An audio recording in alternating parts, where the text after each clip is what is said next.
Don King, el famoso promotor de los más grandes boxeadores en sus tiempos, conocido por sus pelos parados y por aventarse una que otra tranza a sus mismos peleadores. Y no es que lo diga yo precisamente, pero es la famita que se carga y que algunas estrellas del boxeo lo han expresado.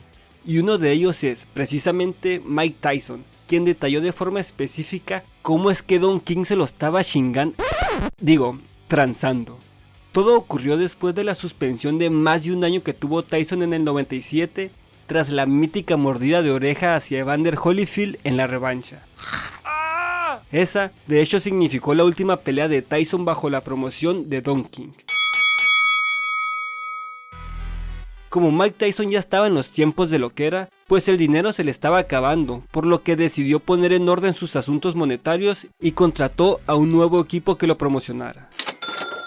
Con ellos, Mike Tyson se dio cuenta cómo es que Don King le estaba ganando con el dinero, pues en sus memorias, Toda la Verdad detalla que al repasar los contratos firmados con Don King, descubrió que además de su tarifa como promotor de las peleas, Don King se llevaba un 30% de las bolsas, lo que señala Tyson, eso era ilegal. Por ejemplo, dice que en su pelea con Holyfield su bolsa fue de $30 millones, por lo que Tyson se quedó con 15 y Don King con 9 millones, más 6 millones repartidos entre el resto del equipo. Además, Tyson dice que Don King se quedaba con el 30% de los ingresos extras que le ofrecían Showtime y el MGM Grand. Pero no queda ahí, pues Tyson señala que Don King también se apañaba todos los ingresos derivados de las tarifas que abonaban los dueños de los recintos donde se hacían las peleas, así como de las retransmisiones televisivas en el extranjero. Por lo anterior, se estima que Don King se haya embolsado unos $15 millones, de los cuales dice Tyson que no vio ni un centavito.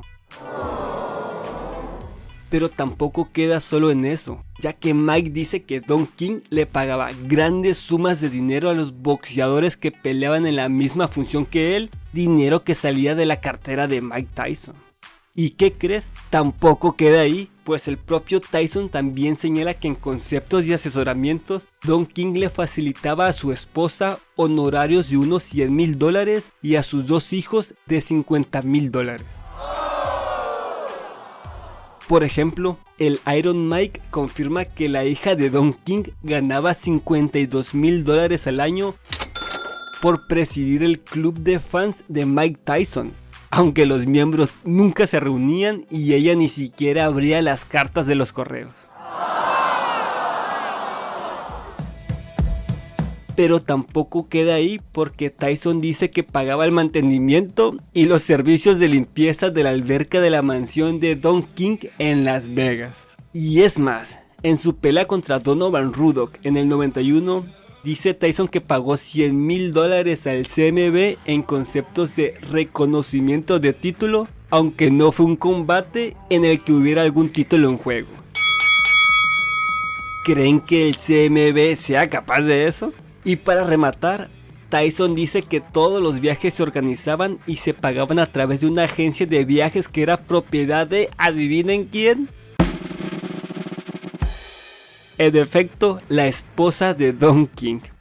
Al final, ya con todas estas tranzas a la luz, Mike Tyson demandó a Don King por $100 millones, aunque bueno, se reportó que todo quedó en un pago a Tyson de tan solo $14 millones.